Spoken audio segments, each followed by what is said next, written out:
In Judges 14, you take your seat for just a second. In Judges 14, there's a story of one who was born marked, born a Nazarite, born with an extraordinary assignment.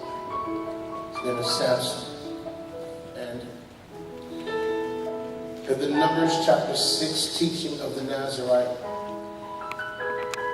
which my spiritual father, you guys I'm sure love him dearly, Louis Engel has taught us on the Nazarite DNA, and one of the places that he draws from in the teaching is Nazarite 6,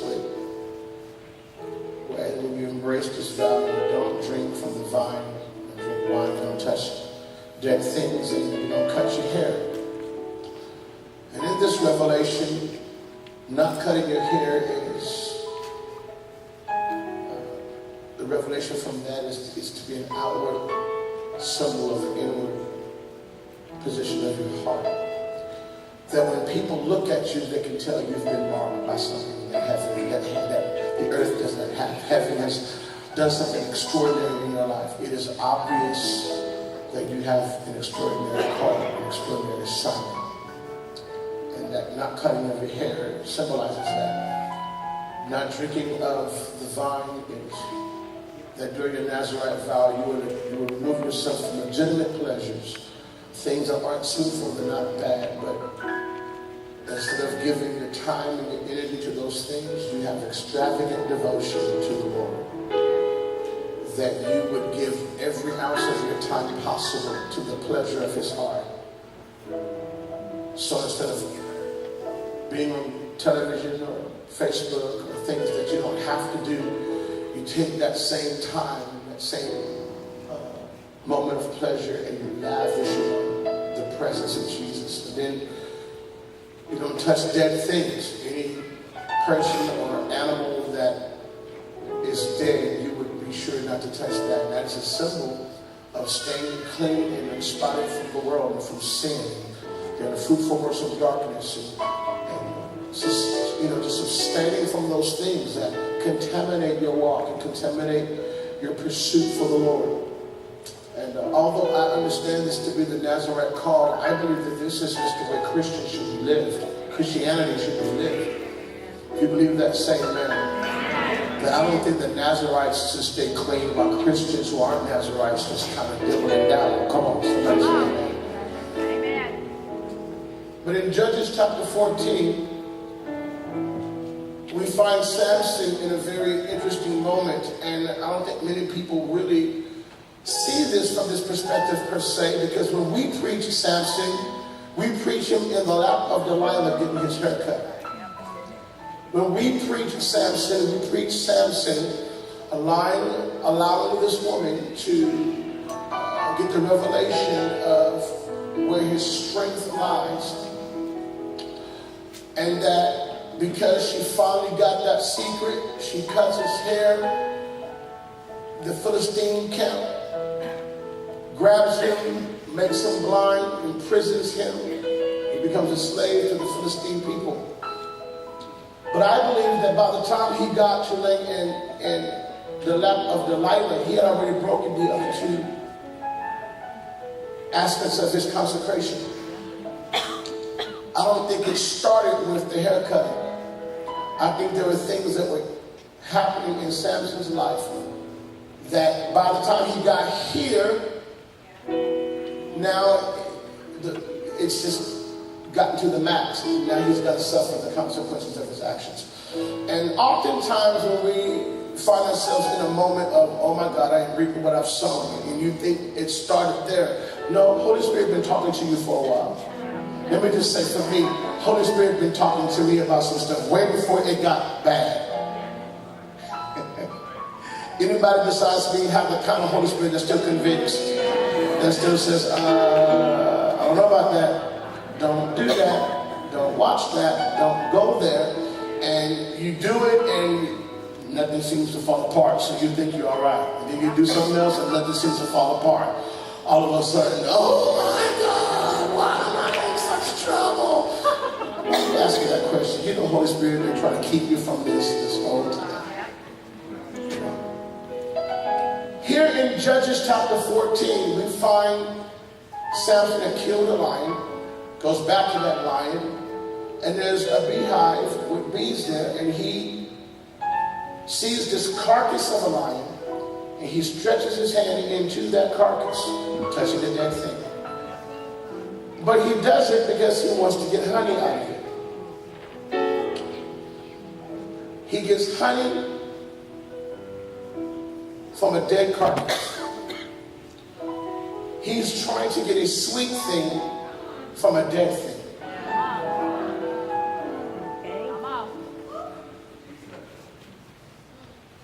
A sweet thing from a dead thing. Why do we keep going back to the dead things? Because something in our thinking seems to believe that there's something sweet in a dead thing. Come on. Oh, let me get tight for a second.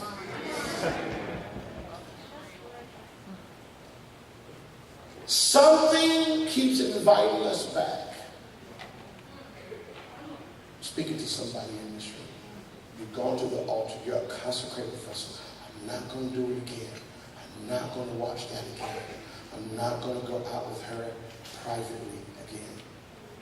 I'm not going to say that again. And yet there's something that you still believe is sweet in that dead thing. And the deceiving aspect about this is that because you haven't reached Delilah's lap yet, you don't feel the consequences. You don't feel the ramifications of getting the sweet thing from the dead thing. So there is this deception that I'm good. I mean, I can give something to my mother. She thought this was good, but she doesn't know where you got the sweet thing. I even went to church and God was still using me. But God hasn't revealed to them yet where you've been getting your sweet thing. Please do not mistake God's anointing on you means God's approval of your lifestyle. Don't make the mistake. I believe that God will sometimes use you in spite of you.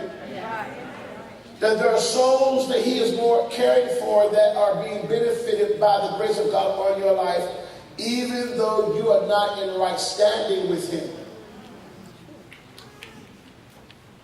But the deception from that is that because you still are paying bills and because you still are getting provision, because you still feel some chill bumps when pastors preaching or somebody's leading worship, and you have this idea that, things don't seem to be falling apart. I still got my strength. I can still shake and I can still do what I do and still defeat the Philistine army. And you think you're still okay because you haven't ended up in Delilah's lap yet. But the handwriting is on the wall that because you still see a sweet thing in a dead thing called Delilah. The pattern we see with you is that you would turn to dead stuff looking for a sweet thing. In other words, why are you seeking the living among the dead? Why are you seeking life in dead places? Because that has become a pattern for you, and unless you allow the Holy Spirit tonight to break that pattern, it's going to catch up with you. It's going to catch up with you.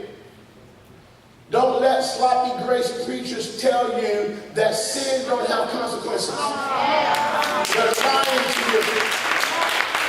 I don't know where we get that from, but I believe that we're doing people a disservice by not telling them the truth. Yes, sir. I'd rather you not buy my CD and hopefully it pricks your heart and you might end up in heaven than for you to continue to do the things that you're doing thinking you're okay. Yes, sir. Amen. Come on. All right. Pastor will get some emails about that one. But we're looking to dead places and dead things, trying to find something sweet, trying to find life in a place of death. It's going to catch up with us. And God sent me tonight to jump in the middle of your carcass moment and your Delilah moment to say there's hope for you. Hallelujah. God sent me tonight to jump between your lion carcass moment and your sweet honey on the side and say, listen, quit looking for sweet things in dead places. I know he looks good, but he's dead. He may perpetrate like he's a worshiper, but he's dead. I know she's hot, but she's dead. I know she can do all the charismatic shakes, but she's dead. You're going to put your head in the wrong lap and lose your strength. Fat Samson lost his strength, lost his vision, became a slave to the thing he was supposed to bring people into deliverance from.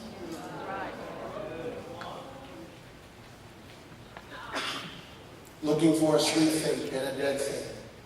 And sometimes God's judgment is God's mercy.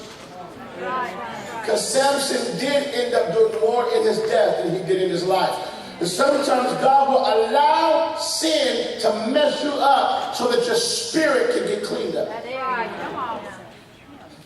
Amen.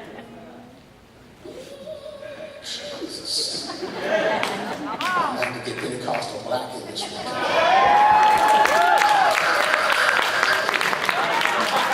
Trying to shake some stuff up a little bit. Because God, as the man of God said earlier, is more passionate about your healing sometimes than we are. He's more passionate about your future. He's more passionate about your deliverance. And sometimes before he delivers, he destroys.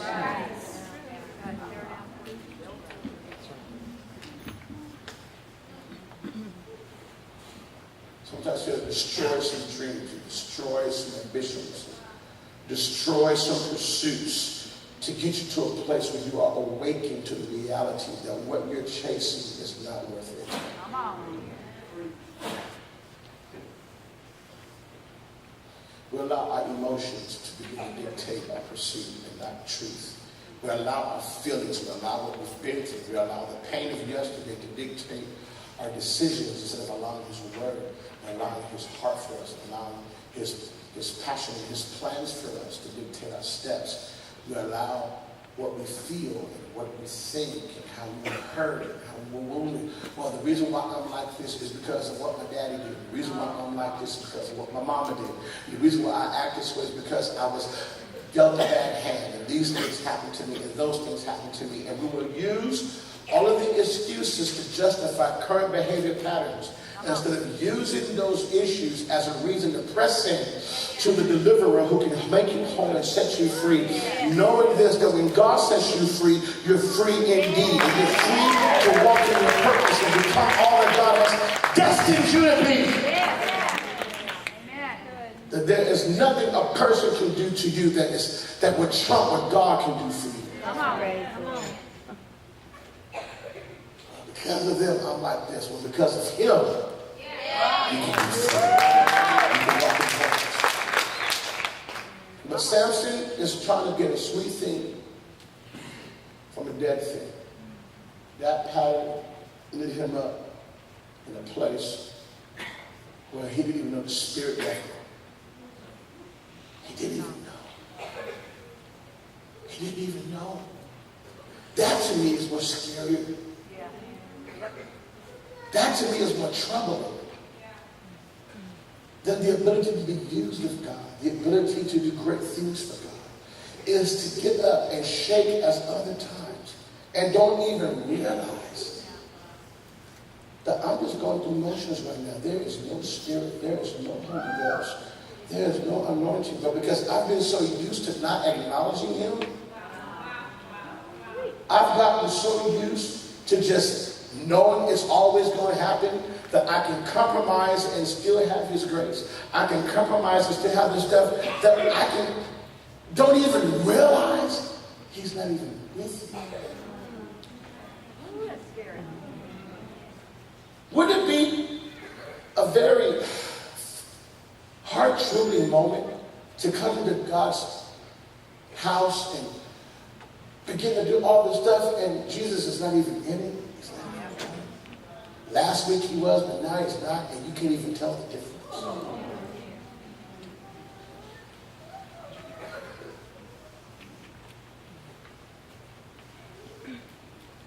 After a while, that sweet thing is not so sweet.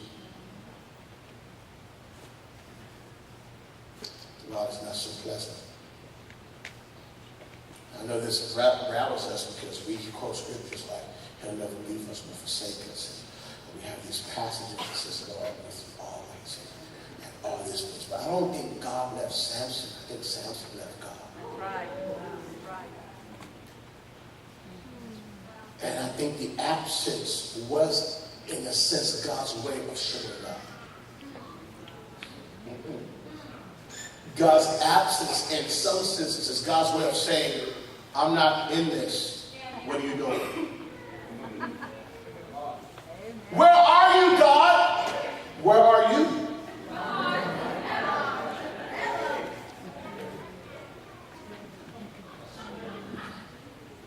Why are you hiding, Adam and Eve? Why did you walk away? It's time. He's jumping in between your lying carcass moment and your Delilah moment to see you headed to a place where life will be without you. And that's a very trembling thought.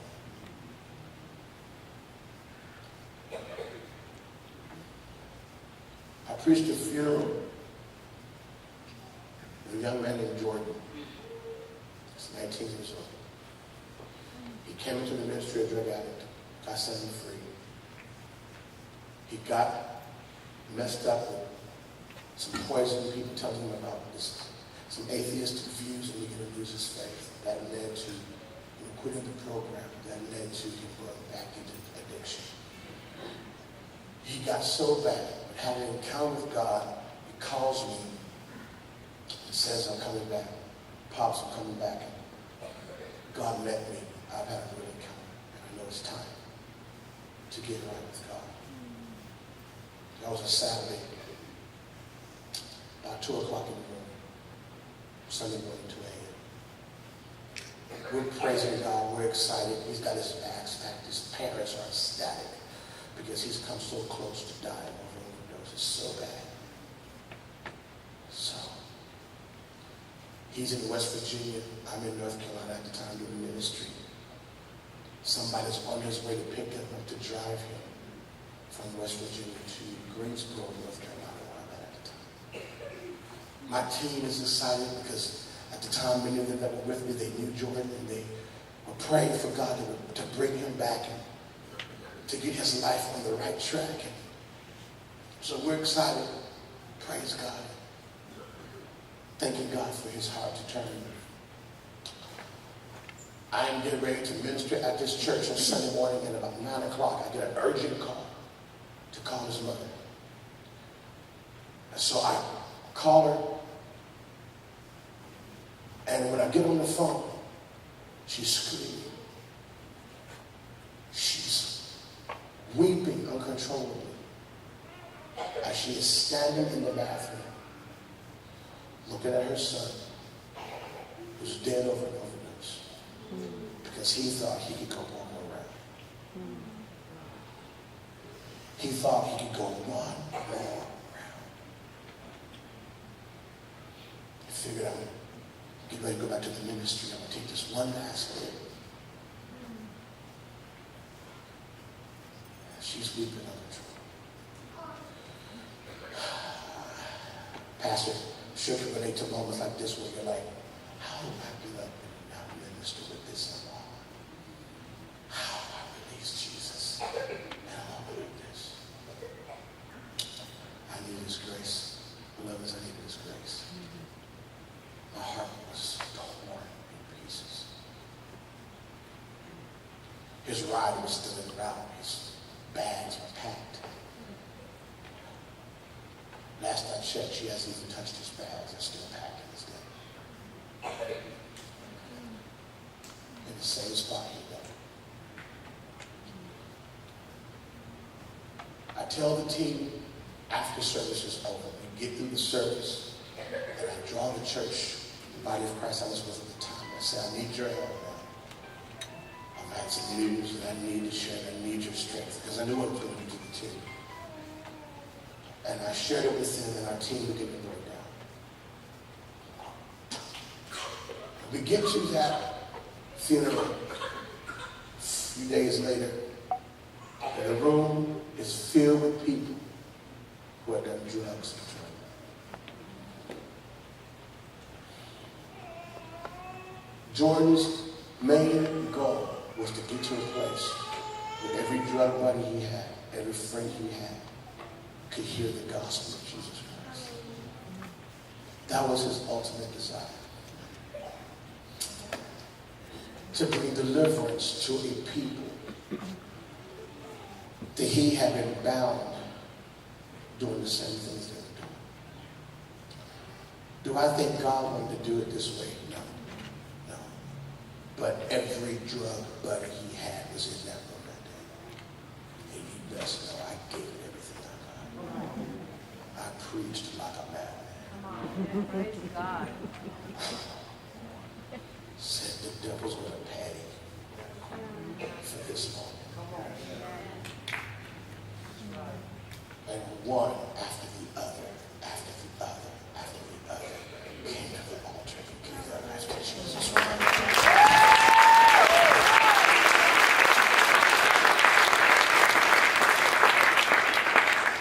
And a girl he used to date said this to me.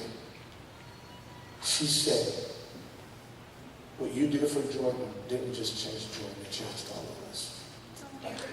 Because when I looked in the room, all of us were headed to the same place. And today our lives were changed. I want to speak to the Samsons in this room.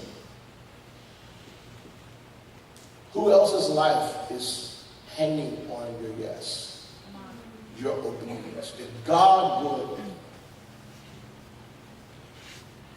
jump in the middle of your lion carcass moment and your Delilah moment and speak directly to your compromise and say it needs to end before it ends you. Before it has a kind of impact that's going to be hard to bounce back from. I believe that God used Samson. He did more in his death than he did in his life. Do I believe that that was God's perfect intention for his life? I don't think so. I don't think that that was God's goal and God's will is for Delilah to trap him, for him to be eaten from carcasses. I don't think he would give him a Nazarite vow and then his will is for him to break it.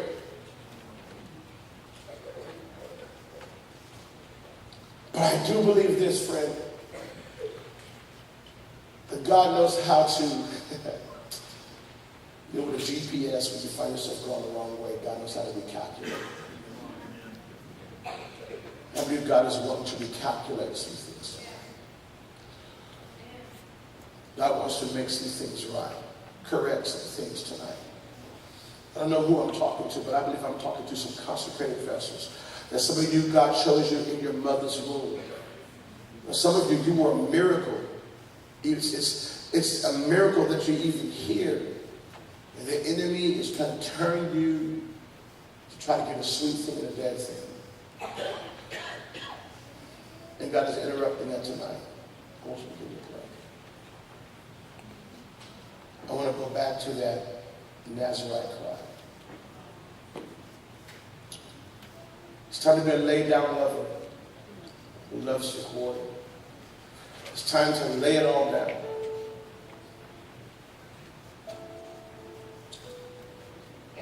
I just want you to bow your heads when you sing.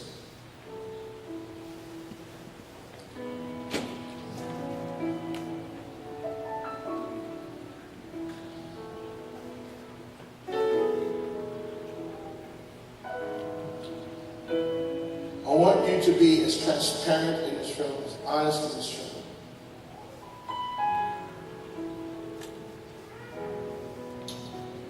As your head is bowed, I was talking to Aaron, who's on the keyboard, who was sharing about the years of pornography addiction. Leading worship bound by pornography. Sweet thing and a dead thing. I just recently rescued a young man who was in the porn industry. He's at my base today. And what's interesting is not what you see, but what you don't see. Because what you don't see is the drugs that they gave them to make them do what they're doing. What you don't see is the tears that she was or he was crying because they're being forced and raped at our expense, our pleasure. What you don't see is that many of them, if they tried to get out, they would kill them. And when Luke Ingalls says, when you watch pornography, it's fellowship with demons, it's true. So many men in America, churchmen, see that as a sweet thing and a dead thing. I don't know what you're looking for. I don't know what your sweet thing is. I don't know what your honey is. I don't know what you're trying to put your hand out to get. But God is interrupting your moment right now, friend, to say it's time to be a laid down lover. It is time to be true to the covenant you've made with God. It is time to find Jesus to be all the sweet you need. Oh, taste and see that the Lord is good. He's sweeter than the honeycomb. With your head bowed and eye closed, if God's talking to you, you're saying, Brother James, man, this has been me.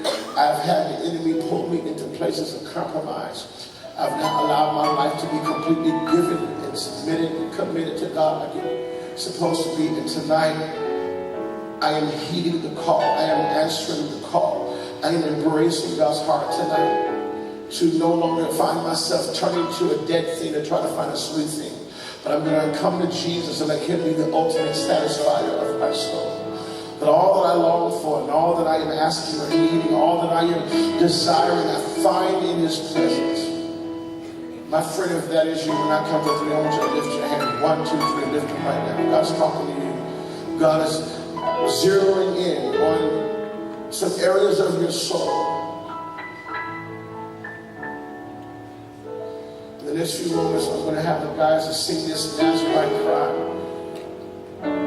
Because I don't believe that God just wants repentance and that godly sorrow that works repentance. I believe God wants an extreme devoted heart. Laid down lovers. God is not just looking for you to just stay clean from sin. God is looking for chasers.